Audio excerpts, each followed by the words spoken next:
Os próprios ministros do STF agora temem que tenham virado alvos do Alexandre de Moraes. De acordo com a interpretação de alguns dos seus colegas da nossa Suprema Corte, essa operação do Alexandre de Moraes é, na verdade, uma intenção de pegar os dados desses ministros. Moraes está com sangue nos olhos e o seu plano de vingança é revelado. Os próprios aliados do Moraes estão revelando para a imprensa qual é o plano secreto de vingança dele, que eu vou mostrar para você agora. Pensa num tiro que saiu pela culatra.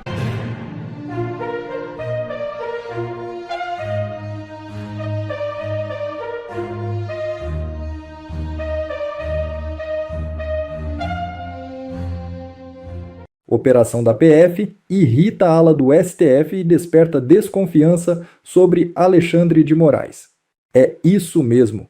A devassa que a Polícia Federal realizou sobre funcionários da Receita acusados de vazar informações sigilosas de parentes de ministros do Supremo Tribunal Federal acendeu um alerta entre os próprios colegas de Alexandre de Moraes, que determinou a ação. 2 ministros ouvidos sob reserva consideram a ação absurda e enxergam indícios de abuso de autoridade. Na ala do Supremo, que não gravita em torno de Moraes, pegou mal o fato de ele não ter sequer comunicado aos colegas que havia uma suspeita de acesso indevido aos seus sigilos fiscais. Esses colegas temem que Moraes use os dados sobre ministros e parentes que venham a ser obtidos na devassa da PF para se blindar do avanço das apurações sobre ele mesmo e sobre sua mulher, Viviane, que tem um contrato de 130 milhões de reais com o Banco Master até hoje inexplicado. Ainda está fresco na mente dos togados o vazamento da reunião secreta que terminou com Dias Toffoli renunciando à relatoria do caso Master,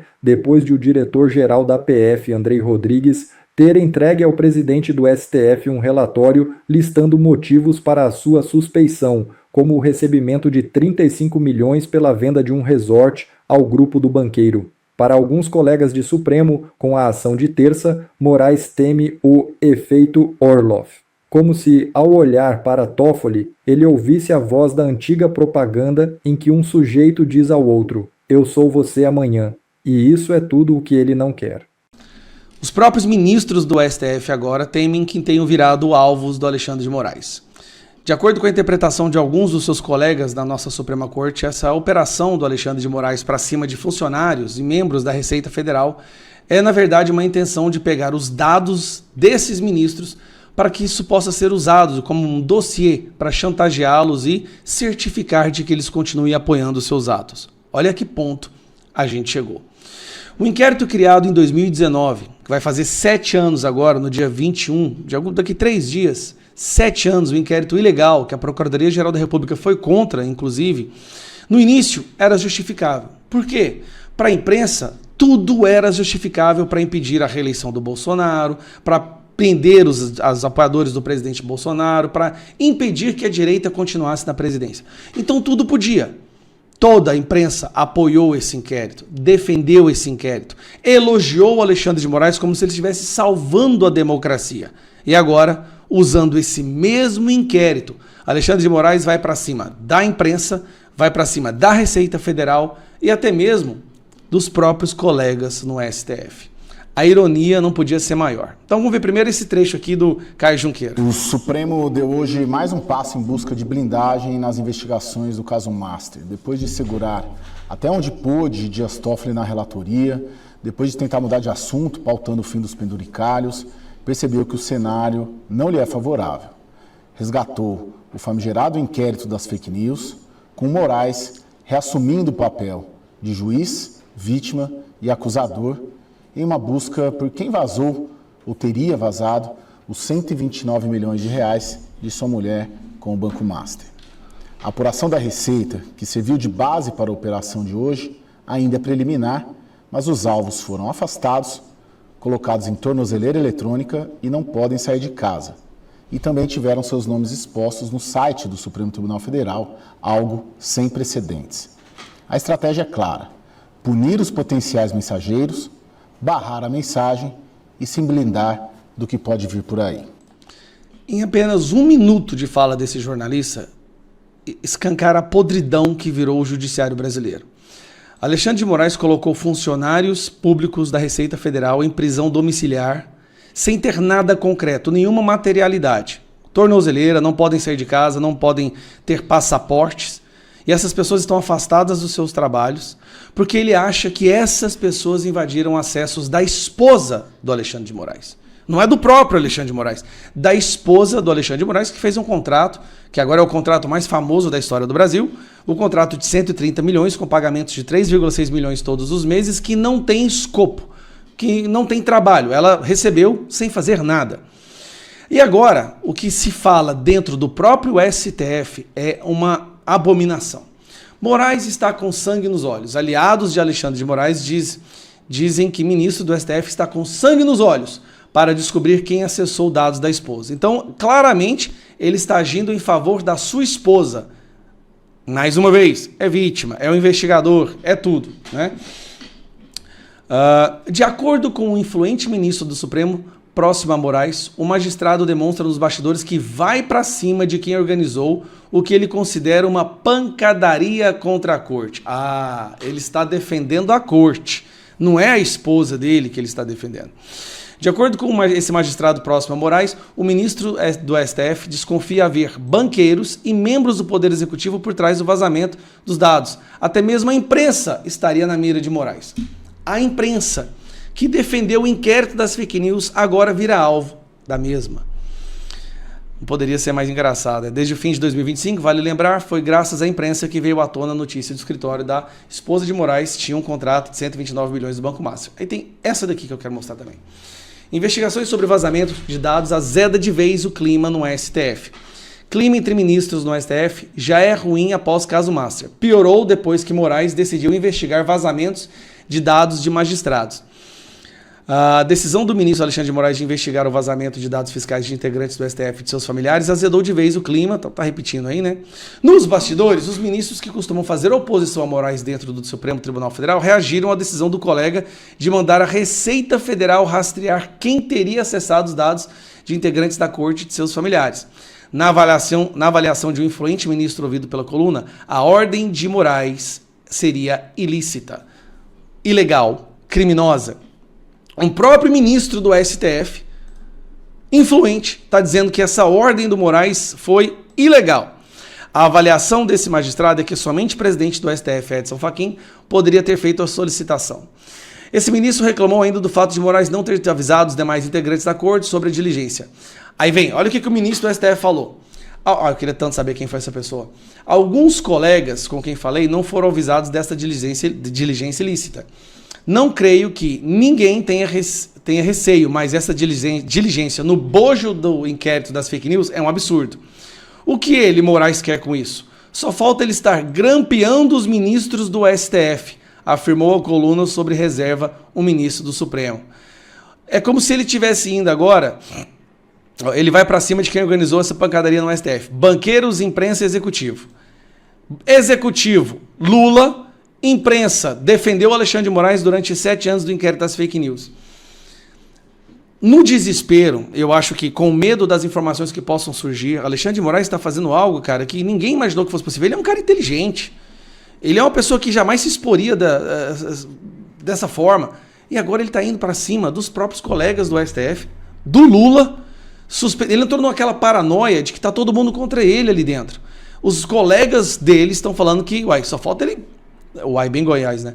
Só falta ele querer grampear os amigos do STF. Lembrando que recentemente teve o caso do Dias Toffoli e aquela gravação que o Dias Toffoli fala que não foi ele, a gravação da reunião secreta que tirou Dias Toffoli da relatoria do caso do Banco Master. Colocou os caras da Receita Federal em tornozeleira, em praticamente prisão domiciliar, sem materialidade, no inquérito das fake news de 7 anos atrás.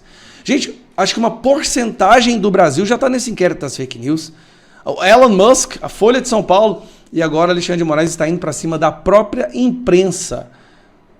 Nem os piores, nem os mais pessimistas imaginaram que a situação se agravaria dessa forma. Está ficando isolado e agora ele quer controlar a corte, pegando os podres dos seus colegas.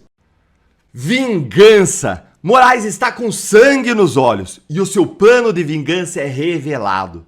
Nós acabamos de ver a confissão mais explícita e assustadora do que o Moraes realmente está fazendo. E olha, não é justiça, não é proteção institucional, é vingança pessoal. E isso usando o poder do Estado.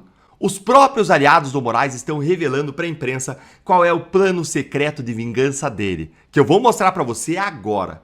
O Igor Gadelha publicou agorinha há pouco na sua coluna do Metrópolis isto aqui, ó, leiam aqui comigo. Moraes está com sangue nos olhos. Aliados do ministro Alexandre de Moraes no judiciário afirmam que ele está com sangue nos olhos para descobrir quem está por trás do acesso indevido aos dados fiscais da sua esposa, a advogada Viviane Barsi. De acordo com o influente ministro do Supremo próximo a Moraes, o magistrado demonstra nos bastidores que ele vai para cima de quem organizou o que ele considera ser uma pancadaria contra a corte. Veja aí, ó, não é crítica legítima, não é expor os abusos, os absurdos, não é expor um contrato altamente suspeito dele e da esposa. Não, é uma pancadaria contra a corte. Olha a distorção da visão da realidade. De acordo com esse magistrado próximo a Moraes, o ministro do Supremo desconfia haver banqueiros, membros do Poder Executivo por trás do vazamento dos dados. Até mesmo a imprensa estaria na mira de Moraes. Todo mundo é culpado, menos ele mesmo, né? É um vitimismo aqui, em vez de ele assumir a responsabilidade pelos erros, não. A culpa é dos outros. Vocês estão entendendo aqui o que está acontecendo, gente?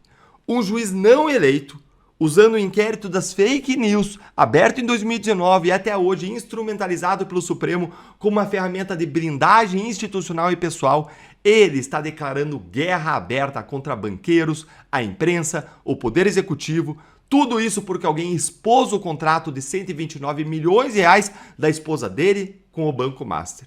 Ah, isso não é democracia. Não eram eles que falavam de democracia? Não, isso não é democracia.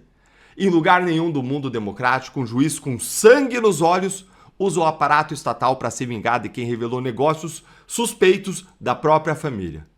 Moraes mandou a Receita Federal fazer uma devassa nos dados de 100 pessoas, ministros, familiares, usando um inquérito ilegal. E no primeiro vídeo de hoje, que é um vídeo bombástico, importantíssimo para você ver, eu revelei como que essa devassa pode ser usada para chantagear os outros ministros. Não para protegê-los, mas para chantagear os outros e para blindar ele e o próprio Toffoli. Mas mais, olha aqui, o Moraes deflagrou uma operação da Polícia Federal ontem, com tornozeleira eletrônica, passaporte cancelado, afastamento contra 4 servidores da Receita Federal em 3 estados. Ele quebrou o sigilo bancário e fiscal desses servidores. E agora, os seus aliados revelam que o objetivo dele é descobrir quem pagou, quem organizou, quem está por trás, quem fez para ir para cima de todos eles. E vejam como, aqui em outra coluna do Igor Gadelha no Metrópolis, um colega do Moraes do Supremo falou explicitamente sobre o plano de vingança do Moraes. Ele vai para cima de quem organizou essa pancadaria no STF. Banqueiros, imprensa, executivo, afirmou a coluna, sob reserva, um ministro próximo a Moraes. Gente, isso aqui é distópico. É aqueles cenários assim que parecem inventados, em que tudo é desproporcional, uma distopia. É o que acontece em ditaduras. O líder na ditadura usa o Estado como instrumento de vingança pessoal. Não é de investigação de crime. É caça às bruxas. É perseguição contra quem ousou expor os malfeitos do establishment. E o mais assustador é que os aliados do Moraes estão aplaudindo, ó. Estão dizendo isso aqui abertamente, como se fosse legítimo. Como se fosse normal o ministro do Supremo estar com sangue nos olhos para esmagar os críticos.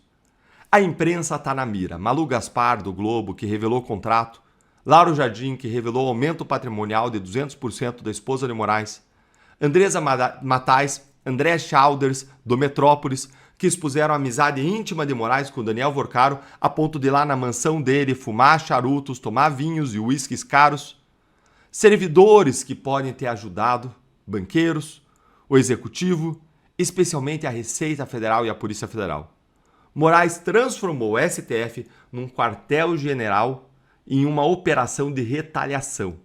E alguns ministros que devem estar, ou deveriam estar, defendendo a Constituição, eles estão defendendo o direito de Moraes se vingar. Isso não é justiça, isso é autoritarismo puro. Eles estão expondo a realidade, as entranhas do STF. É o juiz usando tornozeleira eletrônica, usando quebra de sigilo, usando o poder de polícia contra seus adversários para proteger a própria família de escrutínio público. E se isso não for barrado agora, qualquer um que questionar o poder de Moraes vai virar alvo dessa mesma máquina de moer carne. Me conta aí nos comentários o que você acha, hein? Será que o Moraes vai conseguir esmagar todos aqueles que expuseram a sua esposa? Banqueiros, imprensa, executivo e mais. Será que tem banqueiros ou executivo por trás? Eu acho que não. Eu acho que Moraes está construindo uma grande teoria da conspiração para justificar o injustificável. Mas me conta aí o que você acha e aproveita, se inscreve no canal, clica no sininho, curte o vídeo e se torne membro para você receber análises exclusivas, ter prioridade nas suas respostas aos seus comentários e apoiar o nosso trabalho de uma forma mais intensa. Um grande abraço e até o próximo vídeo, porque hoje o dia promete estar cheio e intenso. Pensa num tiro que saiu pela culatra. Essa é a melhor definição do que aconteceu ontem com essa escola de samba que fez uma homenagem ao Lula. Isso só mostra o desespero do governo, vendo que ele não consegue baixar a sua rejeição, bota dinheiro público para fazer uma escola de samba homenageá-lo. E não só isso, atacar os cristãos do Brasil. Atacar o Bolsonaro e, mentir escancaradamente ali na Sapucaí. E por que eu estou falando que o tiro saiu pela culatra? Bom, primeiro que uma das alas dessa escola que homenageou Lula deu de presente para o Brasil esse retrato do que o Lula pensa, do que a esquerda pensa. Zombaram da família tradicional, zombaram dos cristãos. Aqui eu já fiz um vídeo sobre isso. Aqui no fundo é uma Bíblia, zombando dos conservadores enlatados. E como o próprio Nicolas diz, o retrato da família que eles decidiram zombar, fazer chacota, não é uma família disfuncional, é uma família feliz. Claramente você vê que é o pai, ou a mãe, a filha e o filho que se amam, felizes. Para isso, é o que eles mais odeiam. E essa imagem foi a imagem que grudou na cabeça das pessoas ao longo do dia de ontem. A situação é tão desastrosa para o Lula, por isso eu falo, o tiro que saiu pela culatra. A situação foi tão desastrosa que o resultado foi que a maioria das menções na internet foi negativa. Imagine você gastar milhões de dinheiro para fazer com que uma escola o homenageie, o que vai ser investigado. Essa escola Acadêmicos de Niterói, uma escola minúscula, ninguém nunca ouviu falar dela, e de repente, do nada, ela surge com vários carros alegóricos vultuosos que custam milhões. Bom, isso ainda vai ser investigado. Agora, o curioso é que o resultado prático do que aconteceu ontem, o resultado prático levantamento mostra que 39% das citações traziam críticas, como a possibilidade de crime eleitoral, uso de dinheiro público e tratamento privilegiado ao petista. Só que só vem um detalhe. Este levantamento aqui, ele foi feito antes do vídeo do Nicolas sobre o ataque aos cristãos e à família tradicional. Foi antes. Eu acho que nós deveríamos ter agora acesso a uma nova pesquisa, um novo levantamento, depois do vídeo do Nicolas. Porque o vídeo dele ficou muito bom. Isso mostra claramente o que pensa a mente esquerdista. Zombaram dos cristãos, da família, atacaram Bolsonaro, tudo isso pago com dinheiro público. E aqui, o próprio governo está percebendo um detalhe. Vou puxar aqui para você ver. Governo vê mais danos políticos do que jurídicos com o desfile de Lula. O que o próprio Lula e o seu pessoal viu? Pode fechar aqui. O que eles perceberam? Que houve danos políticos. Aquilo que foi planejado e financiado com dinheiro público para tentar enaltecer o ladrão de 9 dedos, acabou prejudicando ainda mais a sua imagem. Então, é uma notícia boa? É. Escancarou tanto que esse governo é inescrupuloso, viu que esse governo... Presta atenção. O seu dinheiro foi usado para financiar uma escola que ataca família e cristão e que homenageia Lula ao mesmo tempo. Mas era de se esperar. Todo carnaval, a gente sempre tem aquelas escolas de samba que enaltecem o capeta, o demônio, humilham Jesus. A tradição continuou, só que ao invés de enaltecer o capeta, eles enalteceram o filho dele, né? O ladrão de 9 dedos. Não há nada de novo. O que realmente deixou indignado a população é que isso foi feito com o nosso dinheiro, em ano eleitoral. Por que o Lula fez isso? O Lula sabe que na justiça não vai acontecer nada. Lula tem certeza que ele tem os seus colegas no STF, ele tem seus colegas no TSE, então dificilmente alguma punição severa vai acontecer sobre ele. Ele calculou o custo eleitoral, o custo político, mas ele não imaginou que o tiro fosse sair pela culatra. E eu repito, o tiro saiu pela culatra. O Lula sai dessa mais enfraquecido ainda, com certeza isso vai refletir nas próximas pesquisas e vai ficar ainda mais difícil para esse cidadão, esse meliante aqui, ó, diminuir a sua rejeição. Se antes ele tinha em torno de 25%, 20% de apoio, de voto dos evangélicos, eu acho muito difícil qualquer pessoa que se diga realmente cristã apoiar um cara desse que pegou o seu dinheiro para financiar uma escola e zombar dos cristãos. É isso, pessoal. Mais uma vez, tudo conspirando contra o mal esse ano. Bom, pessoal, esse foi mais um vídeo. Eu espero que vocês tenham gostado. Se vocês gostaram, deixa o like aqui para fortalecer nosso canal. Logo eu volto trazendo mais informações da política para vocês. Um forte abraço, fiquem todos com Deus e até a próxima.